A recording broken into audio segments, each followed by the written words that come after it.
नमस्कार और हमारी आज की इस खास चर्चा में आपका स्वागत है। नमस्कार। आज हम माइकल टोमा की किताब द रिस्क ऑफ ट्रेडिंग के जो मुख्य विचार हैं उन पर थोड़ी गहराई से बात करने वाले हैं। हमारे पास ना इस किताब पर आधारित एक लेख के कुछ अंश हैं और देखिए हमारा मकसद ये समझना है कि ट्रेडिंग में जो टिकाऊ कामयाबी होती है ना वो सिर्फ अच्छी स्ट्रैटेजी से नहीं आती। उसके लिए जोखिम को संभालने का एक मजबूत एक पूरा नजरिया चाहिए। बिल्कुल, अक्सर लोग ये भूल जाते हैं। हाँ, अक्सर लगता है कि ट्रेडिंग बस सही टाइम पे खरीदो, सही टाइम पे बेचो, लेकिन टोमा जो है वो इसे एक पूरे बिजनेस की तरह देखने पर जोर देते हैं। सही कहा। एक ऐसा बिजनेस जिसका लक्ष्य सिर्फ गुजारा चलाना नहीं है बल्कि लगातार एकदम सिस्टमैटिक तरीके से मुनाफा कमाना है। तो ठीक है, आइए इस सोच की गहराई में उतरते हैं। तो सबसे पहले सबसे बुनियादी सवाल से शुरू करते हैं। जब हम ट्रेडिंग में रिस्क या जोखिम कहते हैं तो आम तौर पर दिमाग में क्या आता है? मेरे ख्याल से सबसे पहले स्टॉप लॉस आता है ना? हाँ बिल्कुल, ये सबसे कॉमन है कि भाई एक ट्रेड में कितना नुकसान उठा सकते हैं उसे पहले से तय कर लो। लेकिन ऐसा लगता है कि टोमा का नजरिया इससे कहीं ज्यादा बड़ा है। आपने बिल्कुल सही पकड़ा। स्टॉप लॉस जरूरी है, इसमें तो कोई शक ही नहीं है, लेकिन टोमा के लिए ये जोखिम प्रबंधन की कहानी का सिर्फ एक छोटा सा हिस्सा है। बस एक शुरुआत समझ लीजिए। अच्छा। हाँ, वो कहते हैं कि जोखिम सिर्फ एक ट्रेड में पैसा गंवाना भर नहीं है। जोखिम तो देखिए हर उस फैसले में है जो आप ले रहे हैं। हर फैसले में? जैसे कि कौन सा ट्रेड लेना है, कितना बड़ा ट्रेड लेना है, मतलब पोजीशन साइजिंग, आपके पूरे ट्रेडिंग अकाउंट का साइज कितना है, आपकी पूंजी में कितनी गिरावट आ सकती है, जिसे हम ड्रॉ डाउन कहते हैं। हाँ, ड्रॉ डाउन। और क्या आप उसे झेल पाएंगे या नहीं। यहां तक कि आपकी अपनी मानसिक और भावनात्मक स्थिति, आपकी साइकोलॉजी, वो सब जोखिम के दायरे में आता है। अरे बाप रे, यानी जोखिम सिर्फ पैसे का नहीं है, ये हमारे फैसलों से, हमारी कैपिटल मैनेजमेंट से और हमारी साइकोलॉजी से भी जुड़ा हुआ है। ये तो सोचने का एक बिल्कुल अलग ही तरीका है। हाँ बिल्कुल। और यहाँ दिलचस्प बात यह है कि जब आप जोखिम को इतने बड़े कैनवस पर देखते हैं ना, तो आप ट्रेडिंग को सिर्फ खरीद बिक्री के सौदों की तरह नहीं देखते। तो फिर कैसे देखते हैं? आप इसे एक तरह के प्रोजेक्ट मैनेजमेंट की तरह देखने लगते हैं। प्रोजेक्ट मैनेजमेंट ट्रेडिंग में? हाँ, हर ट्रेड एक छोटा प्रोजेक्ट बन जाता है जिसका अपना एक लक्ष्य है, अपने संसाधन है, मतलब आपकी पूंजी, और उसके अपने संभावित जोखिम है। तो इस नजरिए से आप हर ट्रेड को ज्यादा सावधानी से प्लान करते हैं। और इससे क्या होता है कि आपका पूरा ट्रेडिंग बिजनेस जो है वो ज्यादा स्थिर बनता है। प्रोजेक्ट मैनेजमेंट, ये सुनने में तो बहुत सिस्टमैटिक लग रहा है, पर क्या इसका मतलब ये है कि ट्रेडिंग की जो अनिश्चितता है उसको पूरी तरह से काबू में किया जा सकता है? तो मैं इसके लिए क्या कोई ढांचा या कोई प्रोसेस बताते हैं? देखिए, पूरी तरह काबू करना शायद संभव न हो। बाजार तो हमेशा अनिश्चित रहेगा, है ना? हाँ, वो तो है। लेकिन टोमा इसे संभालने के लिए, इसे मैनेज करने के लिए एक बहुत ही स्पष्ट 5 कदमों वाली प्रक्रिया बताते हैं। और ये प्रक्रिया ट्रेडिंग को किस्मत के भरोसे छोड़ने के बजाय एक सोचा समझा, प्लान किया हुआ बिजनेस बनाने में मदद करती है। अच्छा, 5 कदमों वाली प्रक्रिया, ठीक है। तो वो 5 कदम क्या हैं? जरा उन्हें थोड़ा विस्तार से समझते हैं। जरूर। तो पहला कदम है रिस्क आइडेंटिफिकेशन, यानी जोखिम की पहचान करना। सबसे पहले तो ये पहचानना कि आपकी ट्रेडिंग यात्रा में किस किस तरह के जोखिम हो सकते हैं। किस किस तरह के, मतलब सिर्फ मार्केट ऊपर नीचे होने का रिस्क? नहीं, उससे कहीं ज्यादा। वो तो है ही मार्केट रिस्क, लेकिन आपकी स्ट्रैटेजी के फेल होने का जोखिम, टेक्नोलॉजी फेलियर का जोखिम, मान लीजिए आपका इंटरनेट चला गया या ब्रोकर का प्लेटफॉर्म डाउन हो गया। हाँ, ये भी होता है। और यहां तक कि जैसा हमने अभी कहा, मनोवैज्ञानिक जोखिम भी इसमें शामिल है। आपकी अपनी भावनाएं, आपका डर, आपका लालच। ठीक है, तो पहले सारे संभावित जोखिमों की एक लिस्ट बना ली, पहचान लिया, फिर अगला कदम क्या होगा? अगला कदम है रिस्क असेसमेंट, यानी जोखिम का मूल्यांकन करना। जो जोखिम आपने पहचाने हैं, अब उनका आकलन करना है। आकलन मतलब ये देखना कि कौन सा जोखिम कितना बड़ा है, उसके होने की संभावना कितनी है। अगर वो होता है तो आपकी ट्रेडिंग पर उसका क्या असर पड़ सकता है। ये समझना बहुत जरूरी है ताकि आप ये तय कर सकें कि किन जोखिमों पर सबसे ज्यादा ध्यान देना है। अच्छा। कई ट्रेडर्स क्या करते हैं, जोखिम पहचान तो लेते हैं पर ये नहीं आंकते कि कौन सा जोखिम उनके लिए सबसे खतरनाक है। हाँ, ये बात सही है। बिना आकलन के तो प्राथमिकता तय करना मुश्किल होगा। ठीक है, तो पहचान हो गई, आकलन हो गया, इसके बाद तीसरा और बहुत महत्वपूर्ण कदम है रिस्क कंट्रोल, यानी नियंत्रण के लिए रणनीति बनाना। अब जब पता है कि क्या जोखिम हैं और कितने बड़े हैं, तो उनको कंट्रोल करने या कम करने के लिए ठोस रणनीतियां बनानी होंगी। यहीं पर स्टॉप लॉस आता होगा। बिल्कुल, स्टॉप लॉस इसी का हिस्सा है, लेकिन ये अकेली रणनीति नहीं है। इसमें आपकी पोजीशन साइजिंग, यानी आप कितना बड़ा ट्रेड ले रहे हैं, वो भी आता है। शायद हेजिंग, या अगर लागू हो तो डाइवर्सिफिकेशन।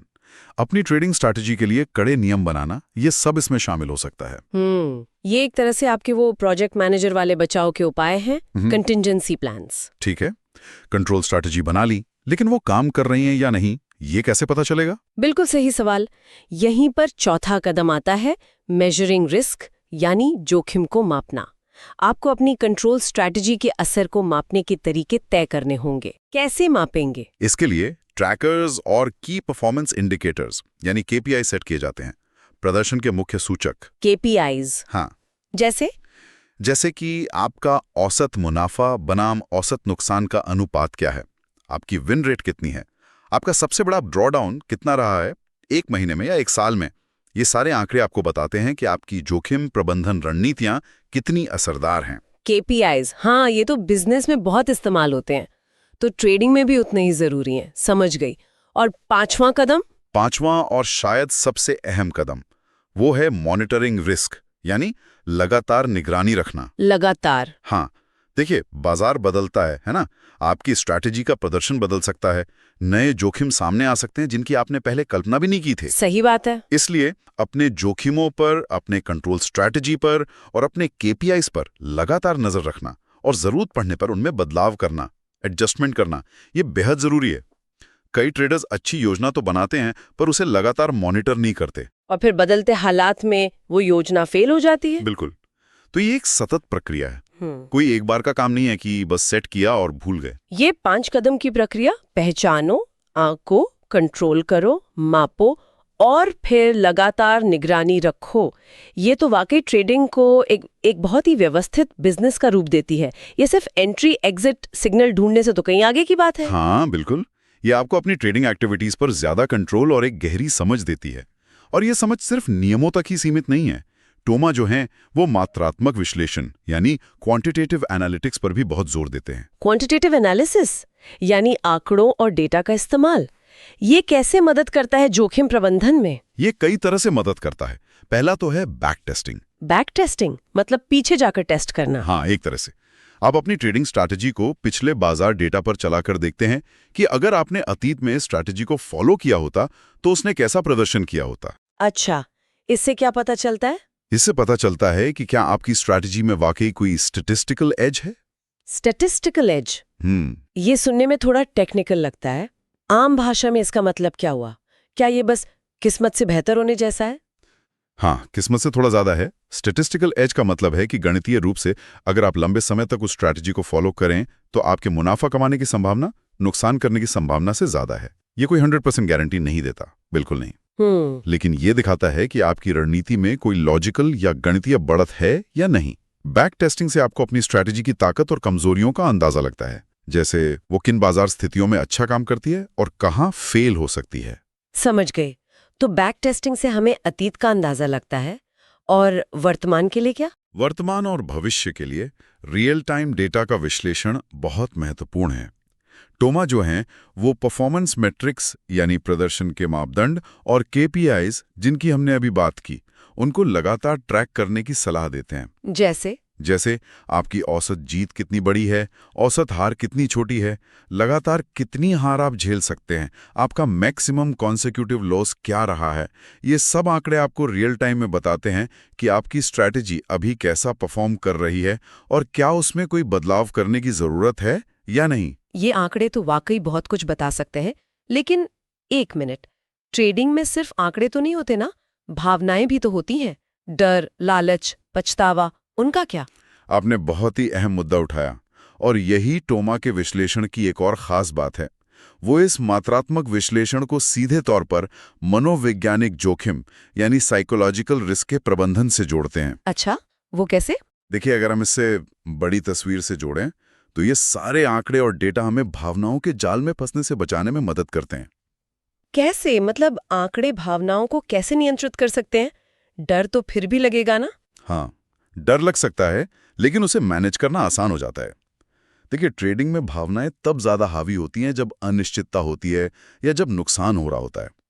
घाटे का डर हमें सही ट्रेड लेने से रोक सकता है ना। हाँ बिल्कुल। जल्दी मुनाफा बुक करने का लालच हमें बड़ा मुनाफा कमाने से रोक सकता है। लगातार नुकसान मतलब लूजिंग स्ट्रीक्स झेलने पर जो निराशा होती है वो हमें अनुशासन तोड़ने पर मजबूर कर सकती है। हम्म। ट्रेड लेने या न लेने के बाद जो पछतावा होता है, रिग्रेट, वो अगले फैसलों को प्रभावित कर सकता है।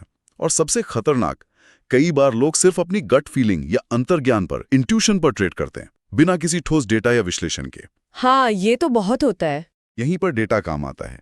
जब आपके पास अपनी स्ट्रैटेजी के प्रदर्शन के ठोस आंकड़े होते हैं, जब आपको पता होता है कि आपकी स्ट्रैटेजी में एक स्टैटिस्टिकल एज है, चाहे वो छोटा ही क्यों ना हो, जब आपने पहले से तय कर लिया है कि आप कितना जोखिम लेंगे, मतलब स्टॉप लॉस कहाँ है, तो भावनाओं पर काबू पाना थोड़ा आसान हो जाता है। अच्छा। आप जानते हैं कि नुकसान ट्रेडिंग का हिस्सा है और एक या दो नुकसान आपकी पूरी स्ट्रैटेजी को गलत साबित नहीं करते, बशर्ते वो आपके तय किए हुए जोखिम प्रबंधन के दायरे में हो। तो डेटा एक तरह से एक एंकर का काम करता है, एक भावनात्मक स्थिरता देता है। यह हमें याद दिलाता है कि हम एक प्लान पे काम कर रहे हैं, न कि बस हवा में तीर चला रहे हैं। बिल्कुल सही कहा आपने, एक एंकर की तरह। और इससे एक महत्वपूर्ण सवाल उठता है कि क्या एक ट्रेडर मानसिक रूप से हार स्वीकार करने के लिए तैयार है? हार स्वीकार करना? हाँ, क्या वो अनुशासन बनाए रख सकता है, खासकर तब जब लगातार नुकसान हो रहे हों? टॉमा के अनुसार ये मानसिक तैयारी और ये अनुशासन किसी भी स्ट्रैटेजी से ज्यादा जरूरी है। स्टॉप लॉस हिट होने को विफलता की तरह नहीं, बल्कि अपनी योजना के सफल कार्यान्वयन की तरह देखना, ये मानसिकता विकसित करना बहुत महत्वपूर्ण है। मतलब ये सोचना कि मैंने अपने प्लान के अनुसार नुकसान को सीमित किया और ये एक तरह की जीत है, हार नहीं। बिल्कुल, ये एक बहुत बड़ा माइंडसेट शिफ्ट है। मैंने प्लान फॉलो किया, ये जरूरी है। स्टॉप लॉस को प्लान का हिस्सा मानना, न कि हार, ये तो बहुत ही शक्तिशाली विचार है। अब टोमा एक और खास तरह के जोखिम की बात करते हैं, जिसके बारे में शायद कम लोग सोचते हैं। वो है अवसर जोखिम, यानी अपॉर्चुनिटी रिस्क। ये क्या बला है? अवसर जोखिम, जैसा कि नाम से ही जाहिर है, अवसर चूकने का जोखिम है। अवसर चूकना? हाँ, ये तब होता है जब बाजार में आपकी रणनीति के अनुसार एक बिल्कुल सही ट्रेड सेटअप बनता है, सारे नियम, सारी शर्तें पूरी होती हैं, लेकिन आप किसी वजह से, शायद डर की वजह से या हिचकिचाहट में, या शायद आपने ध्यान ही नहीं दिया और आप वो ट्रेड नहीं लेते। अच्छा, यानी एक अच्छा मौका हाथ से निकल गया, इसका भी जोखिम है? हाँ बिल्कुल है, क्योंकि अगर आपकी स्ट्रैटेजी में स्टैटिस्टिकल एज है, तो हर सही सेटअप जिसे आप छोड़ देते हैं वो असल में आपके अपेक्षित मुनाफे को कम कर रहा है। बात तो सही है। और इसका दूसरा पहलू भी है। मान लीजिए आप ट्रेड में हैं और आपकी रणनीति साफ तौर पर बाहर निकलने का संकेत दे रही है, चाहे मुनाफे में हो या नुकसान सीमित करने के लिए, लेकिन आप लालच में या उम्मीद में रुके रहते हैं और सही समय पर बाहर नहीं निकलते हैं। ये भी अवसर जोखिम है। सही समय पर एक्शन न लेने का जोखिम? बिल्कुल। तो ये सिर्फ ट्रेड न लेने का नहीं, बल्कि गलत समय पर बाहर निकलने या न निकलने का भी जोखिम है। इसे ट्रैक करने से क्या फायदा? टोमा कहते हैं कि इसे भी ट्रैक करना चाहिए। ये आपको बताता है कि आप अपनी ही रणनीति का पालन कितनी अच्छी तरह कर रहे हैं। अपनी कंसिस्टेंसी पता चलती है। हाँ, क्या आप डर की वजह से ट्रेड छोड़ रहे हैं? क्या आप लालच में ज्यादा देर रुक रहे हैं? क्या आप सिग्नल्स को नजरअंदाज कर रहे हैं? इसे ट्रैक करने से आपको अपनी निर्णय लेने की प्रक्रिया और अपनी मनोवैज्ञानिक बाधाओं को समझने में मदद मिलती है। और जब आप उन्हें समझेंगे, तभी तो उनमें सुधार कर पाएंगे। ये तो काफी गहरी पड़ताल हो गई जोखिम की। पैसे का जोखिम, साइकोलॉजी का जोखिम, यहाँ तक कि अवसर चूकने का जोखिम भी। और ये सब घूम फिरकर उसी मूल विचार से जुड़ता है जिसकी हमने शुरुआत में बात की थी, कि ट्रेडर को खुद को एक प्रोजेक्ट मैनेजर की तरह सोचना चाहिए। Project manager? हाँ, सोचिए, एक प्रोजेक्ट मैनेजर क्या करता है? वो प्रोजेक्ट के लक्ष्य तय करता है, संसाधन जैसे समय, पैसा, लोग, उन्हें आवंटित करता है। जो संभावित बाधाएं या जोखिम आ सकते हैं, उनका पहले से अनुमान लगाता है और उन्हें संभालने के लिए प्लान बनाता है, कंटिंजेंसी प्लान।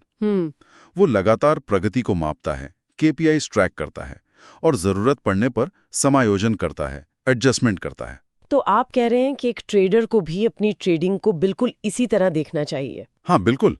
यहाँ लक्ष्य है लगातार मुनाफा कमाना, संसाधन है आपकी ट्रेडिंग पूंजी और आपकी रणनीति, जोखिम है बाजार की अनिश्चितता, आपकी अपनी गलतियां और मनोवैज्ञानिक दबाव। ठीक है। प्रोजेक्ट मैनेजर की मानसिकता अपनाने का मतलब है कि आप सिर्फ अंदाजे पर दांव नहीं लगा रहे हैं, आप रणनीतिक रूप से सोच समझकर डेटा आधारित निर्णय ले रहे हैं और जोखिमों का सक्रिय रूप से प्रबंधन कर रहे हैं। तो ये ट्रेडिंग को ज्यादा प्रोफेशनल बनाता है। बिल्कुल। ये मानसिकता ट्रेडिंग को अटकलबाजी से निकालकर एक पेशेवर, अनुशासित और लंबे समय तक चलने वाला व्यवसाय बनाती है। ये आपको सिर्फ बाजार के उतार चढ़ाव पर रिएक्ट करने वाला नहीं, बल्कि अपनी किस्मत का जहां तक संभव हो निर्माता बनाता है। तो इस सब का निचोड़ क्या है? अगर हम माइकल टोमा की किताब द रिस्क ऑफ ट्रेडिंग से मिले इन विचारों का सार निकालें, तो मेरे लिए सबसे बड़ी बात ये निकल कर आ रही है कि ट्रेडिंग में असली टिकाऊ जीत सिर्फ कोई बढ़िया एंट्री एग्जिट रणनीति ढूंढ लेने से कहीं ज्यादा गहरी है। ये एक संपूर्ण, एक व्यापक जोखिम प्रबंधन ढांचे को अपनाने और उसे लगातार अनुशासन के साथ लागू करने से मिलती है। बिल्कुल। स्टॉप लॉस लगाना बेशक जरूरी है, वो पहली सीढ़ी है, पर कहानी वहां खत्म नहीं होती। हमें अपने पूरे ट्रेडिंग खाते के जोखिम को देखना होगा, अपनी मनोवैज्ञानिक ताकतों और कमजोरियों को पहचानना और उन्हें मैनेज करना होगा। हाँ, ऑब्जेक्टिवली मतलब निष्पक्ष रूप से परखना होगा, और हाँ, उन मौकों पर भी ध्यान देना होगा जिन्हें हमने शायद गवा दिया, अपॉर्चुनिटी रिस्क। इन सब को एक साथ साधना ही असली जोखिम प्रबंधन है। बिल्कुल सही कहा। यही वो सोच और तरीका है जो किसी को बाजार की जो अनिवार्य अनिश्चितताएं हैं, जो भावनात्मक उतार चढ़ाव हैं, उनके बीच न सिर्फ टिके रहने बल्कि लंबे समय में कामयाब होने में मदद कर सकता है। ये ट्रेडिंग को जुए की श्रेणी से निकालकर एक गंभीर, सोचे समझे व्यावसायिक स्तर पर ले जाता है। यहां पर ना श्रोताओं के लिए एक विचारणीय बात छोड़ जाते हैं। अगर ट्रेडिंग, जैसा टोमा कहते हैं, मूल रूप से अनिश्चितता का प्रबंधन करना है और इसे प्रोजेक्ट मैनेजमेंट की तरह देखना फायदेमंद है, तो क्या जीवन या काम के अन्य अनिश्चित क्षेत्रों में, जैसे मान लीजिए कोई बड़ा करियर बदलाव करना हो, कोई नया बिजनेस शुरू करना हो, या यहां तक कि महत्वपूर्ण व्यक्तिगत रिश्ते निभाना हो, क्या उन क्षेत्रों में भी जोखिम के प्रति इस व्यवस्थित, मात्रात्मक और मनोवैज्ञानिक रूप से जागरूक दृष्टिकोण को अपनाने से हमें बेहतर निर्णय लेने और ज्यादा सफल होने में मदद मिल सकती है? दिलचस्प सवाल है। हाँ, इस पर सोचना दिलचस्प हो सकता है कि ट्रेडिंग के ये सबक जिंदगी के दूसरे प्रोजेक्ट्स पर कैसे लागू हो सकते हैं।